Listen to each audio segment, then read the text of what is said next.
So, Acts chapter 24. I am in an unusual place, but it's so hot outside today. The heat index is 101, and I'm sweating where I'm at now, which is the laundry area. So, 5 days after Paul had been kept in kind of like house arrest, waiting on his accusers to get there, like Ananias.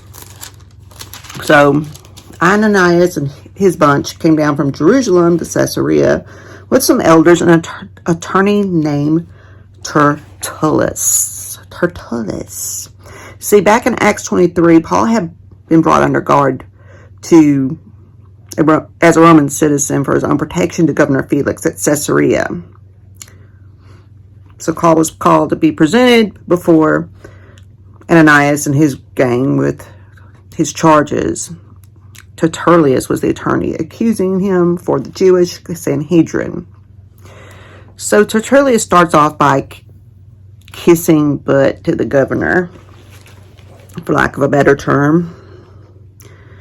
So he says, "Since through you we have attained great peace, and since by your foresight and reformations have been done for this nation, in every way, in every place, most excellent Felix, we acknowledge this with all gratitude." You know, Felix has got to be going, okay then. "But so I don't weary you further with all my butt kissing, I beg you to grant us, by your kindness, a brief hearing." So we found this man, Paul, to be a menace to society, a menace to the public. He instigates dissension. He instigates dissension throughout the Jews, throughout the world. I mean, he even tries to get all these people to believe in this Nazarene idea, this heretical sect. Now, see, it was illegal under Roman law to start a new religion, because they had enough problems already without people having new religions. And inciting rebellion was a serious crime in Rome, so they're insinuating that he's inciting rebellion, that Paul is. And they're saying he even tried to desecrate the temple.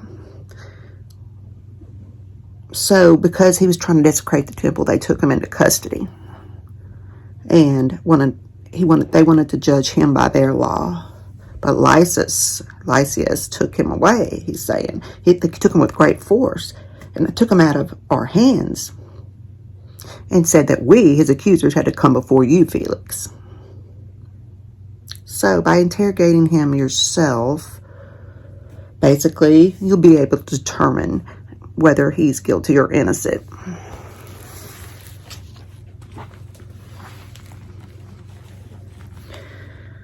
So the Jews also joined in this attack, declaring and insisting that these things were so. So when the governor nodded for Paul to speak and answer his accusers, he answered and said, "You've been a judge for many years over this nation, so I make my defense cheerfully and with courage. So you can easily verify that there's been no more than 12 days since I went up to Jerusalem to worship, neither in the temple nor in any synagogues that I caused any problems." He went and did the purification thing and went and present himself. He said, "Not in the temples, the synagogues, nor elsewhere did you find me carrying on any discord, discussions, or disputing with anybody, causing any riots, crowds, nonsense. I was minding my business," is what he's saying. So he's saying they can't present any evidence to the contrary.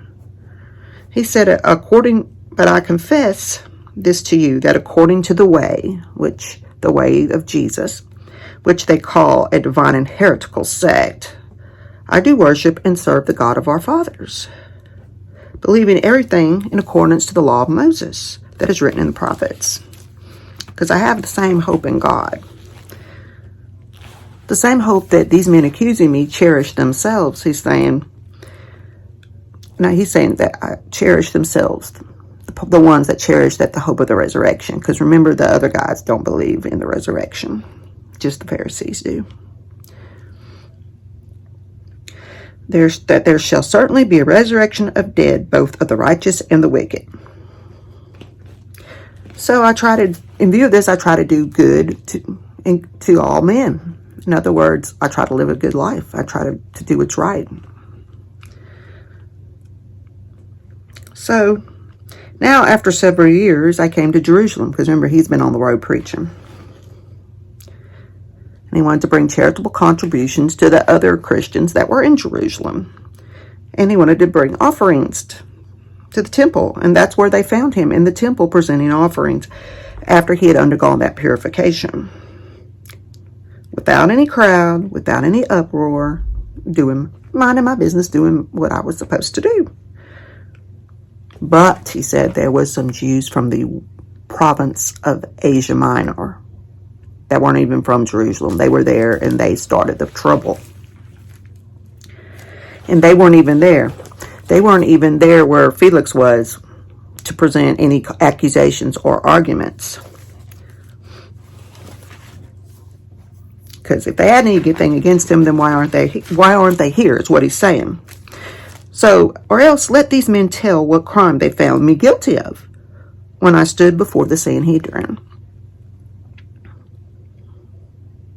Because the only statement that I shouted out there among them was about the resurrection of the dead. I'm on trial for you today. So he hollers this out that's what I'm on trial for today, for the resurrection of the dead. Because that's what he had been talking about. Felix, now, he understands the Christian belief. He knows what the whole thing is about. I'm not saying he was a Christian at this moment, but he understood the concept and what the teaching was about. I'm not saying he accepted it. So he put off these accusers of Paul's, and he says, when Lysias, the commander, comes down, I will decide your case. Then he told the centurion to keep Paul in custody, take him back, but to let him have some freedom. Don't keep him under the jail. If anybody has anything they want to bring him, extra food, clothing, money, whatever, that's okay. Let his ministers minister to his needs. So after several days, Felix comes with his wife. Her name is Drusilla.